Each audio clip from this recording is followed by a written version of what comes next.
우리 서로 인사하겠습니다. 잘 오셨습니다. 잘 오셨습니다. 오늘 본문을 보면요, 에덴에서 쫓겨난 아담과 하와가 두 아이를 낳습니다. 첫째 아들의 이름은 가인이고 둘째 아들의 이름은 아벨입니다. 오늘 본문 1절에서 하와가 임신했을 때 내가 여호와로 말미암아 득남하였다라고 이렇게 말합니다. 여호와로 말미암아 아이를 낳게 되었다는 것입니다. 하나님께서는 나에게 아들을 주셨다라는 하와의 고백인 것입니다. 아마 하와가 이 말을 할 때 한 가지 예언이 기억났을 것입니다. 그것은 창세기 3장 15절 말씀에 보면 하나님께서 사단인 뱀에게 여자의 후손이 내 머리를 상하게 할 것이며 너는 그의 발꿈치를 상하게 할 것이다 라는 말씀일 것입니다. 하와가 아이를 낳을 때 뱀으로 말미암아 에덴에서 쫓겨나서 저주스러운 이 삶이 회복되기를 원하는 마음이 하와에게 분명히 있었을 것입니다. 아담과 하와는 자신들의 죄를 후회했을 것이고 언젠가는 그토록 가고 싶어 했던 에덴 동산으로 돌아가고 싶었을 것입니다. 그러나 길이 없었습니다. 어쩌면 이 아들이 뱀의 머리를 상하게 해서 다시 에덴으로 돌아가게 될 것이라는 기대가 아마도 있었을 것입니다. 또 여호와로 말미암아 득남하였다는 말 속에는 너는 해산하는 고통이 있을 것이다 라고 하신 그 말씀을 생각하게 했을 것입니다. 해산하는 날이 되었을 때 그동안 느끼지 못했던 정말 죽을 것 같은 그 고통을 경험하게 되었을 것입니다. 한 번도 경험하지 못한 큰 고통으로 아이를 낳았을 때 비로소 하나님께 감사하는 마음이 더욱더 컸을 것입니다. 그래서 아마도 내가 여호와로 말미암아 득남하였다라고 고백했을 것입니다.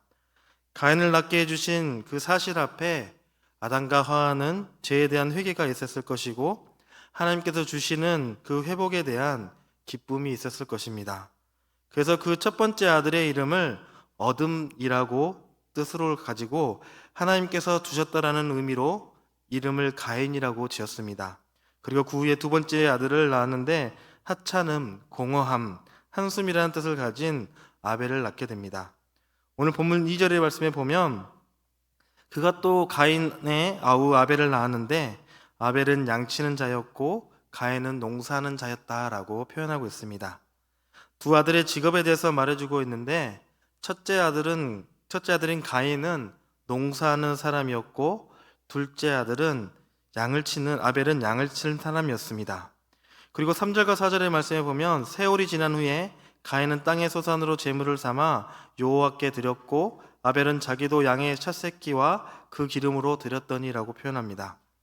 아담과 하와는 아들들에게 하나님에 대해서 그리고 자기들이 에덴에서 범죄했던 것에 대해서 이야기를 해 주었을 것입니다. 가인과 아벨은 부모님으로부터 하나님은 은혜로우셔서 범죄한 자를 구원해 주시는 분이라는 것과 공의로우셔서 심판하시는 분이라는 것을 한번 배웠을 것입니다. 뿐만 아니라 아담과 하와는 아들들에게 하나님께 제사를 드리는 법도 가르쳐 주었을 것입니다. 3절과 4절에 가인과 아벨이 하나님께 제사를 드리는 장면을 보여주고 있습니다. 가인은 땅의 소산으로 제물을 삼아 하나님께 제사를 드렸습니다. 그리고 아벨은 양의 첫 새끼와 그 기름으로 하나님께 제사를 드렸습니다. 그런데 하나님께서는 가인의 제사는 받지 않으시고 아벨의 제사만 받으셨습니다. 왜 그러셨을까요? 본문에는 그 이유가 정확하게 설명되어 있지는 않습니다. 그러나 히브리서 11장 4절에서 우리는 그 답을 찾아볼 수가 있습니다. 믿음으로 아벨은 가인보다 더 나은 제사를 하나님께 드림으로 의로운 자라 하시는 증거를 얻었으니 하나님이 그 예물에 대하여 증언하심이라. 그가 죽었으나 그 믿음으로써 지금도 말하느니라. 바로 아벨은 믿음으로 예배를 드렸다는 것입니다. 아벨은 모든 것이 하나님의 은혜임을 깨닫고 감사와 기쁨으로 제단을 쌓았습니다. 양을 잡아 피를 제단에 뿌리고 자신을 위해서 대신 피 흘려 죽는 양의 고통을 보며 자신의 비참한 죄와 더러움을 진실로 회개하며 하나님의 긍휼히 여기심을 구하였을 것입니다. 그의 마음은 겸손하였고 회개하는 마음으로 제사를 드렸습니다. 아벨은 오직 하나님이 자신을 받아주시기를 구하고 있습니다. 하나님과의 화목을 구하며 아벨은 제물보다 그 자신을 주께 드렸던 것입니다. 하나님께서는 믿음으로 드린 그 아벨의 제사를 받으셨습니다. 그러나 하나님께서는 가인의 제사는 받지 않았다고 말씀하십니다. 가인은 믿음으로 제사를 드리지 않았기 때문입니다. 가인은 제사를 드릴 때가 되니까 그냥 관례대로 드렸던 것입니다. 거기에는 진정한 예배와 감사와 신앙의 고백이 없었습니다. 가인의 제사는 자기가 가진 어떤 것을 하나님께 드리고 그에 대한 보상으로 하나님께 어떤 선물을 기대하는 제사였습니다. 그것은 하나님께서 그 제물을 받으시고 복을 주시고 화를 면하게 해주시라는 그런 의도를 가진 제사였던 것입니다. 가인은 하나님의 은혜를 돈으로 살 수 있다고 생각했고 제사를 드림으로 형벌을 면할 수 있을 거라고 생각했습니다. 이러한 가인의 제사는 하나님께서 보시기에 아무 쓸모가 없고 오히려 가증한 것으로 여기셔서 하나님께서는 가인과 그 제사를 받지 않으셨습니다. 형식이 아무리 거창하고 엄숙하고 아름다워도 믿음 없는 제사는 헛된다는 것입니다. 가인과 아벨의 제사는 드리는 마음, 중심이 달랐던 것입니다. 하나님은 제물을 보시기보다 그들의 중심과 신앙을 보시고 아벨의 제사는 받으시고 가인의 제사는 받지 않으셨습니다. 4절과 5절 말씀에 보면 4절에서 아벨과 그의 제물, 그리고 5절에 가인과 그의 제물, 이렇게 제물을 드린 사람과 제물을 이렇게 아울러 언급하고 있습니다. 하나님은 첫 번째로 제물을 드리는 사람을 보시고 그 다음에 제물을 받다는 것입니다. 하나님께서 먼저 바로 우리의 마음을 보고 계십니다.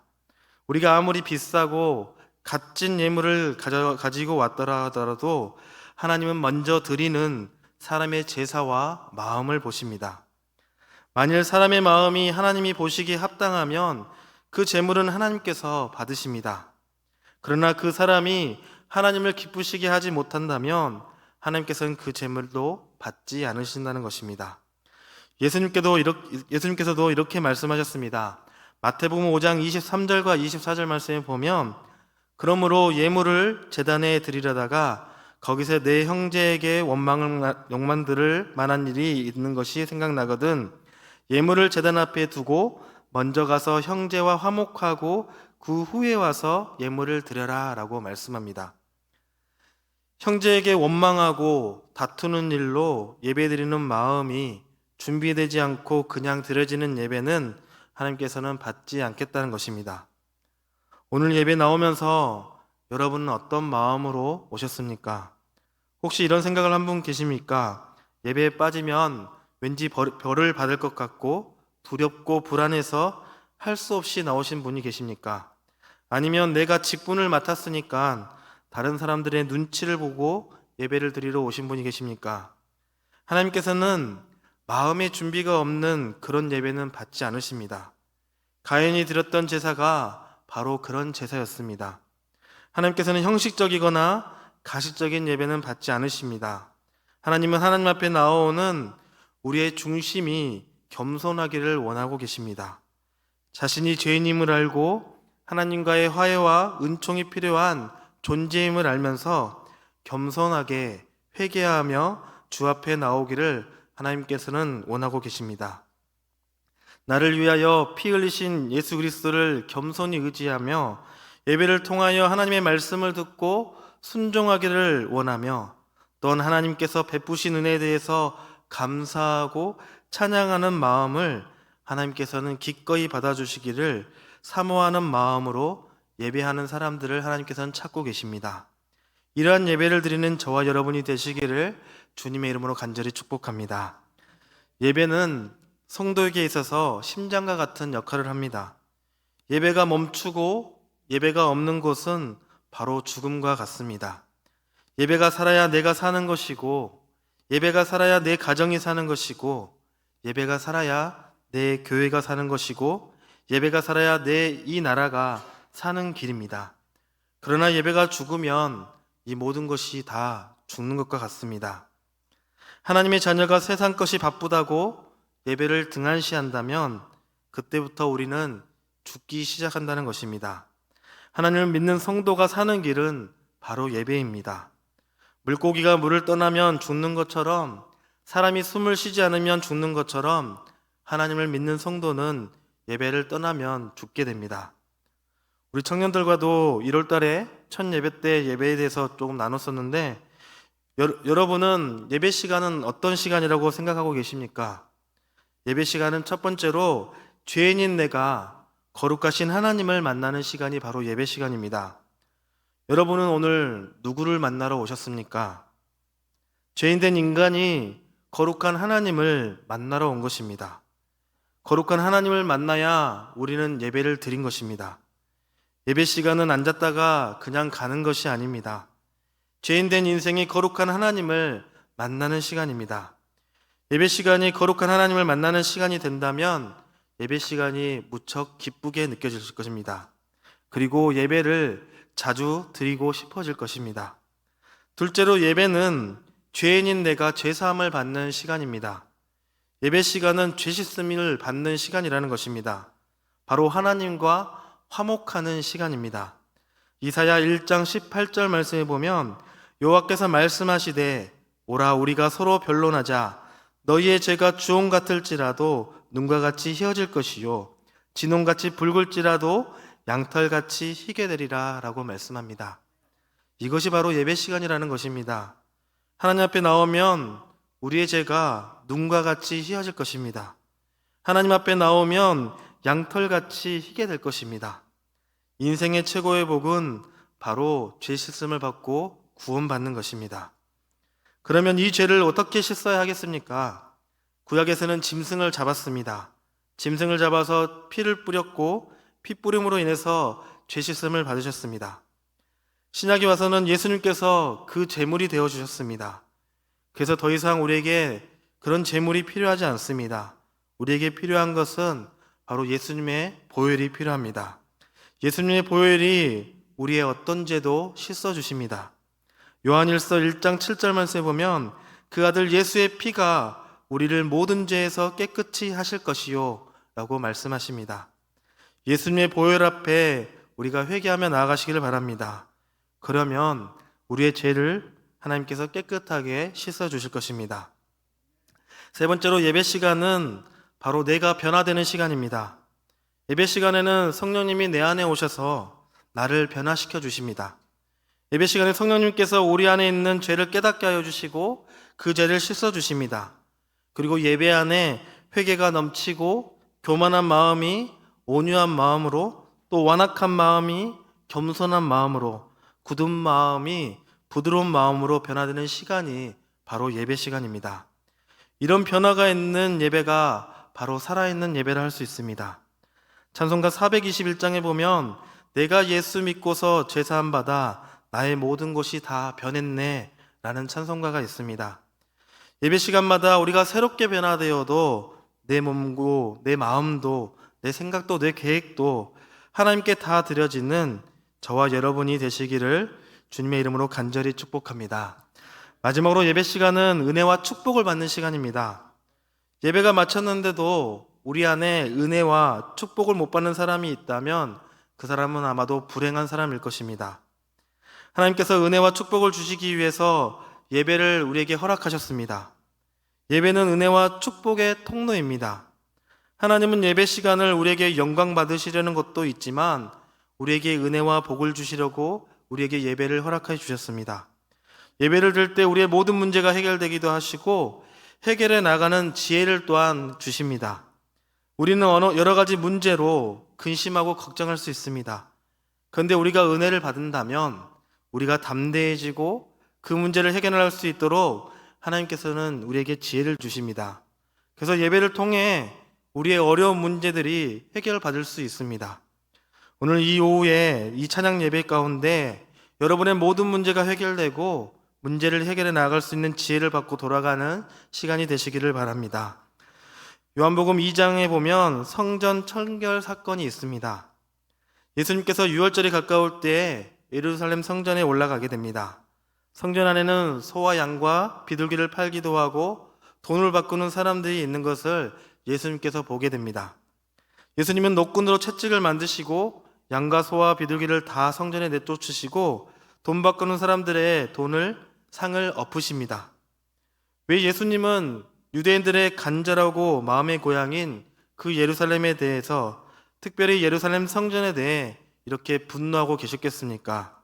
바로 하나님 아버지의 성전이 더럽혀졌기 때문입니다. 또 내 마음의 성전이 더럽혀졌기 때문입니다. 또 다른 이유 하나는 바로 내 편의대로 예배를 드리고 있는 사람들이 있었기 때문입니다. 흩어져 있는 그리스도인들이 유월절과 같은 절기가 되면 성지 순례처럼 예루살렘 성전에 모이게 됩니다. 그들은 자신이 하나님께 드릴 제물을, 그래서 양과 소와 비둘기들을 직접 가지고 예루살렘에 오게 되었습니다. 멀리서 오는 길에 함께 제물로 드렸던 양과 소와 비둘기들이 더럽혀지기도 하고 또 야생 짐승들에 의해서 피습을 당해서 상처가 나기도 합니다. 하나님께 드려진 제물은 흠 없는 것들만 사용되었기 때문에 제물들이 상처나지 않게, 더럽히지 않게 고이고이 아마도 모셔왔습니다. 어떤 사람은 예루살렘 성전에 거의 다 왔는데 소가 돌에 걸려져 넘어져서 상처가 나서 제물을 못 쓰게 되는 경우도 생겼습니다. 그래서 할 수 없이 다시 고향으로 돌아가는 일도 있습니다. 예루살렘 성전에서 이들을 위해, 특별히 멀리서 오는 이들을 위해 성전에서 제물을 드려질 것을 팔기 시작했습니다. 그래서 멀리 오는 사람들은 예전과 달리 고이고이 제물을 보살피며 두근두근하는 마음으로 오지 않고 이제 편하게 오게 되었습니다. 그리고 성전 안에서는 제물로 돈벌이를 하는 사람들이 생겨나게 됐습니다. 예수님은 이러한 모습을 질책하기 위해서 노끈으로 채찍을 만들어서 제물들을 다 쫓아내었던 것입니다. 오늘날 우리는 어떠한 모습으로 예배를 드리고 있습니까? 어떤 사람은 예배당에 모였지만 예배를 드리지 않습니다. 어떤 사람은 예배를 평가하는 평론가처럼 드리는 사람들도 있습니다. 오늘 목사님이 설교가 참 길었다. 오늘 찬송 소리가 별로였어. 오늘 예배는 몇 점이다 라고 예배를 평가하러 오는 사람들도 있습니다. 또 어떤 사람은 예배에 집중하지 못하고 예배 끝나고 해야 할 일이나 세상적인 일들에 관심을 가져서 오늘 저녁은 뭐 해 먹지라는 생각을 가지거나 내가 가진 주식이 떨어지고 있는데 이걸 팔아야 될까 말아야 될까, 그런 생각을 가지는 사람들도 있습니다. 또 오늘 택배가 늦게 도착하는데 집에 가면 도착해 있을까? 이렇게 예배에 집중하지 못하고 다른 생각을 하는 사람이 있다는 것입니다. 오늘 여기에 모인 우리 군산동북교회 성도님들은 이런 생각을 하시는 분이 없을 줄로 믿습니다. 왜 우리는 과연 그런 생각을 하게 되는 것일까요? 바로 예배에 대해서 사모하는 마음이 없기 때문입니다.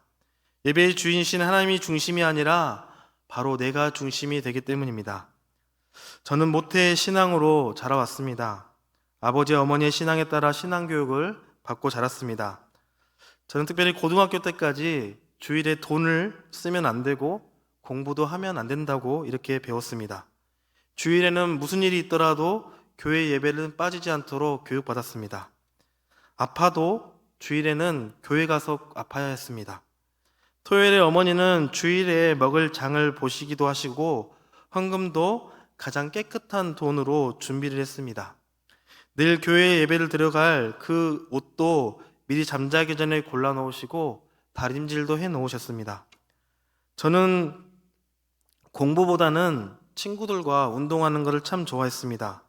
그래서 공부하라는 압박과 잔소리가 심하지 않았지만 어머니께서는 가끔 그렇게 압박을 주셨습니다. 숙제는 하고 놀고 있니? 라고 말했습니다. 물론 다른 부모님들에 비해 공부에 대한 압박을 주지는 않으셨지만 노는 것을 좋아했던 저에게는 가끔 그 소리도 공부에 대한 압박으로 다가올 때가 있었습니다. 하지만 주일만큼은 공부에 대한 자유가 있었습니다. 주일에는 어머니께서 공부를 하라고 말한 적이 없으셨습니다. 왜 저희 부모님은 저를 이렇게 자라게 하셨을까요? 그때는 잘 몰랐고 가끔은 이해가 되지 않았지만 주일만큼은 온전히 하나님께 드리라는 신앙 교육이었던 것입니다. 주일에는 오직 하나님만 높여드리고 온전히 하루를 드리라고 하셨던 것입니다. 주일에 드려진 예배를 위해 준비하고 예배를 사모하라는 것을 저희에게 가르쳐 주셨습니다. 마태복음 22장 37절과 38절 말씀에 보면 예수께서 이르시되 내 마음을 다하고 목숨을 다하고 뜻을 다하여 주 너희 하나님을 사랑하라 하셨으니 이것이 크고 첫째 되는 계명이요. 예수님께서는 내 마음을 다하고 목숨을 다하고 뜻을 다하여 하나님을 사랑하라고 하셨습니다. 예배를 드릴 때 여러분은 마음을 다 드려야 된다는 것입니다. 목숨을 다하고 뜻을 다해서 예배를 드려야 한다는 것입니다. 즉 예배를 사모하며 헌신하며 드려야 한다는 것입니다. 창세기 13장에 보면 하나님께서 아브라함에게 축복을 주신 장면이 나옵니다. 먼저 창세기 12장 1절에서 아브라함에게 너는 너의 고향과 친척과 아버지의 집을 떠나 내가 내게 보여줄 땅으로 가라고 하나님께서는 아브라함에게 말씀하셨습니다. 만약에 너가 그렇게 한다면 너로 큰 민족을 이루겠고 내가 복을 주어서 내 이름을 창대하고 복의 근원이 될 것이라고 말씀하셨습니다. 아브라함이 이 말씀을 순종하면서 말씀대로 고향과 아버지의 집을 떠나게 됩니다. 떠날 때 아브라함과 또 아내 사라와 또 한 명이 함께 따라가는데 바로 조카 롯이 함께 따라갔습니다. 롯은 아버지를 일찍 잃게 됩니다. 그래서 아브라함이 롯을 친자식처럼 생각하며 키우고 같이 이렇게 가나안으로 가게 되었습니다. 그래서 아브라함은 자기 아내와 아내인 사레와 조카 롯과 그리고 하란에서 모은 모든 소유와 얻은 사람들을 데리고 하란을 떠나 하나님이 보여줄 가나안 땅으로 갔습니다. 가나안 땅에 갔을 때 그곳에 가나안 사람들이 있었고 가나안 땅의 텃세에 아브라함은 남방으로 내려가게 됩니다. 그리고 그곳에 기근이 일어나자 애굽으로 가게 됩니다. 애굽에서는 바로 때문에 자신의 아내를 누이라고 속였지만 하나님의 큰 재앙으로 바로가 누이가 아니고 아브라함의 아내인 것을 알게 되었고 하나님의 재앙에서 벗어나고자 바로가 애굽에서 아브라함과 사레와 롯과 그들의 모든 소유까지 다 보내게 됩니다. 그리고 아브라함과 사레와 롯과 함께 네겝으로 함께 올라가게 되고 거기서 많은 소유를 얻게 됩니다. 소유가 많아지자 아브라함의 목자와 롯의 목자가 서로 다투게 되고 아브라함은 롯에게 이제 너가 가고 싶은 땅으로 떠나라고 말씀합니다. 롯은 물이 넉넉하고 여호와의 동산과 애국과 같은 소할 땅을 선택하여 그곳으로 떠나게 됩니다. 그리고 이제 창세기 13장 14절 말씀에 보면 롯이 아브라함을 떠난 후에 라고 말합니다. 사실 창세기 12장 1절에서 너의 고향과 친척과 아버지의 집을 떠나라고 했지만 조카 롯은 떠나지 못하고 그동안 함께하고 있었습니다. 이제 조카 롯을 보내고 온전히 그 말씀에 순종하게 되었을 때 하나님께서 아브라함을 부릅니다. 아브라함아, 너가 눈을 들어 너가 있는 곳에서 동과 서와 동서남북을 바라보아라. 그리고 너가 보이는 그 땅을 종과 횡으로 두루 다녀보아라. 너가 밟는 모든 땅을 너에게 주겠다고 하나님께서는 약속을 하십니다. 여러분에게 너가 밟는 땅을 다 주겠다고 말하신다면 어떻게 하시겠습니까? 아마도 도시락을 싸가지고 열심히 뜀박질하면서 숨이 멎어질 정도로 여기저기 막 돌아다닐 것입니다. 그런데 아브라함은 18절 말씀에 보니까 다른 곳이 아닌 헤브론에 있는 마므레 상수리 숲으로 이르러 거기에서 여호와를 위해서 제단을 쌓았다라고 말씀하고 있습니다. 헤브론은 교제하다라는 뜻을 가지고 있습니다. 마므레는 열렬히 강하게라는 뜻을 가지고 있습니다. 바로 아브라함이 선택한 곳은 주님과 열렬히 교제하는 곳, 바로 하나님을 만나는 곳을 선택했던 것입니다. 아브라함은 도시락을 싸서 이리저리 다니지 않고 하나님과 열렬히 교제하는 곳을 선택하였고 그곳에 가서 여호와를 위해서 제단을 쌓았다는 것입니다. 아브라함에게는 다른 땅이 중요한 것이 아니라 바로 하나님과 교제하는 곳, 하나님을 만나는 곳, 즉 예배하는 곳을 선택하는 그 마음의 중심에 바로 예배를 사모하는 마음이, 하나님을 사모하는 마음이 가득했음을 우리가 알 수가 있습니다. 아브라함과 같은 마음, 세상의 다른 것보다 예배를 사모하는 마음이 바로 저와 여러분이 가득하시기를 주님의 이름으로 간절히 축복합니다. 이제 마지막으로 부활절을 앞두면 생각나는 한 분의 권사님을 소개하고 말씀을 마치고자 합니다. 제 첫 사역지는 대전에 있는 한 작은 교회였습니다. 젊은 가정 5가정과 또 70대 이상의 몇 분의 할머니 권사님으로 이루어진 공동체였습니다. 저는 대학교 선배의 소개로 대전 의료소년원에 이렇게 기독교 캠프를 이렇게 섬기게 되었는데, 소년원 캠프를 이끌었던 교회가 그 작은 교회였습니다. 2009년에 소년원 겨울 캠프하는 가운데 하나님께서 힘들어하시는 그 담임 목사님을 도우라는 그 마음을 주셔서 목사님과 면담하고 그 교회 교육 전도사로 부임하게 되었습니다. 토요일마다 목사님과 함께 소년원 종교 활동을 있었는데, 그 종교 활동에 소년원 예배를 함께 섬겼습니다. 하루는 목사님께서 저에게 미션을 주셨습니다. 제가 자취하던 대학에서 교회까지는 시내버스로 1시간 정도 걸렸습니다. 그런데 자가용을 이용하면 약 20분 정도 가는 거리였습니다. 그래서 목사님께서 토요일에 소년원 예배를 마치고 교회 봉고차를 자취방에 가져가서 이제 주일에 올 때 주일에서 멀리 오시는 조금 몸이 불편하신 권사님을 모셔오라고 저에게 미션을 주셨습니다. 그래서 주일 아침에 저는 제일 먼저 일어나서 하는 일이 그 권사님께 연락을 드리는 일이었습니다. 권사님은 몸이 많이 불편하셨고 연세가 많으셔서 편찮으실 때가 많았습니다. 그래서 주일 아침에 일어나서 가장 먼저 한 일은 권사님께 연락드려서 권사님 교회에 가실 수 있겠습니까? 라고 여쭤보는 것이었습니다. 2010년 부활절 아침이었습니다. 평소와 같이 저는 주일 아침에 일어나서 권사님께 연락드렸더니 권사님께서는 전도사님, 오늘은 내가 몸이 좀 좋지 않으니까 오늘은 교회를 못 가겠어요. 그냥 전도사님 먼저 가셔요. 이렇게 말씀하셨습니다. 목소리에 참 힘이 없었습니다. 가끔 몸이 편찮으셔서 못 오신 날이 있었기 때문에 오늘도 그냥 권사님이 많이 편찮으시구나 라는 그냥 걱정스러운 마음으로 9시 30분에 드려지는 교회학교 예배를 준비하기 위해서 부지런히 교회를 갔습니다. 교회학교를 마치고 이제 11시 예배를 준비하려고 하는데 교회 앞마당에 택시 한 대가 이렇게 들어왔습니다. 택시 기사님의 부축을 받고 내리신 분이 계셨는데 바로 아까 통화했던 그 권사님이셨습니다. 재빨리 권사님께 다가가서 부축하면서 예배당에 들어오는 길에 권사님께 한번 여쭤보았습니다. 권사님 몸은 괜찮으세요? 아프셔서 못 오신다고 하셨더니, 그러자 권사님께서 제게 한마디를 하셨는데 그게 정말로 충격적인 말이었습니다.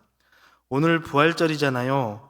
올해가 마지막 부활절 예배가 될지도 모를 것 같아서 왔어요 라고 이렇게 말씀하셨습니다.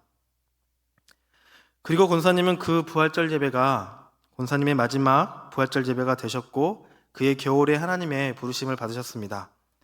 저는 그 권사님의 말씀이 부활절을 앞두면 자꾸 생각이 나고 생생하게 귓가에 들린 것 같고 마음이 뭉클해집니다.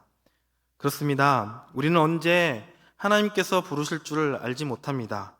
주님의 재림하시는 날도 언제인지 우리는 모릅니다. 오늘 이 예배가 내 생애의 마지막 예배가 될지도 모릅니다. 그렇기 때문에 우리는 드려진 예배를 그냥 습관적으로 드린 예배가 아니라 내 생애의 마지막 예배라고 생각하고 최고의 최선의 예배를 우리는 드려야 합니다. 아브라함은 가는 곳마다 제일 먼저 단을 쌓고 예배를 했습니다. 믿음의 선배들도 하나님께 예배를 드리기 위해서 제일 먼저 교회를 지었습니다. 신앙의 타락은 잘못된 예배에서 옵니다. 우리가 사는 길은 바로 예배밖에 없습니다. 저와 여러분은 특별히 오늘 헌신 예배로 드리는 이 남성교회 회원들은 믿음으로 영과 진리로 참된 예배를 드리시기를 바랍니다.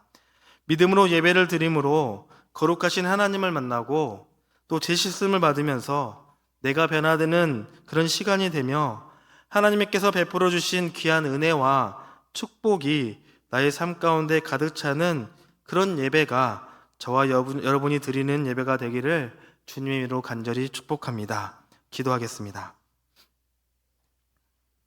하나님 감사합니다. 하나님, 우리는 자주 예배를 드리며 살아갑니다. 그 예배가 하나님, 우리가 습관적인 예배가 되지 않게 하여 주시고 마음으로 준비하지 않고 드리는 예배, 헛되이 드리는 그저 드려지는 예배가 되지 않게 하시고 우리가 드리는 예배가 믿음으로 나의 마음과 정성과 힘을 다해서 드리는 영과 진리로 드리는 예배가 되게 하여 주시옵소서. 그리하여 믿음으로 예배를 드림으로 인해서 예배 가운데 거룩하신 하나님을 만나게 하여 주시고 그 예배로 인해서 죄 씻음을 받으며 그 예배로 인해서 내가 변화되는 시간이 되게 하여 주시고 그 예배로 인하여서 하나님께서 베풀어 주시는 은혜와 복이 가득한 삶을 살아갈 수 있도록 주님 함께하여 주시옵소서. 특별히 오늘 이 남성교회 헌신 예배를 드립니다. 이들이 예배를 사모하는 마음으로, 하나님을 사모하는 마음으로 교회를 위해 충성된 일꾼이 되게 하여 주시고 이들에게 주신 귀한 사명인 복음 전파 사역에, 선교하는 사역에 힘쓰는 귀한 이 남성교회가 될 수 있도록 주님 함께하여 주시옵소서. 이 모든 말씀 우리 주 예수 그리스도의 이름으로 간절히 기도드리옵나이다. 아멘.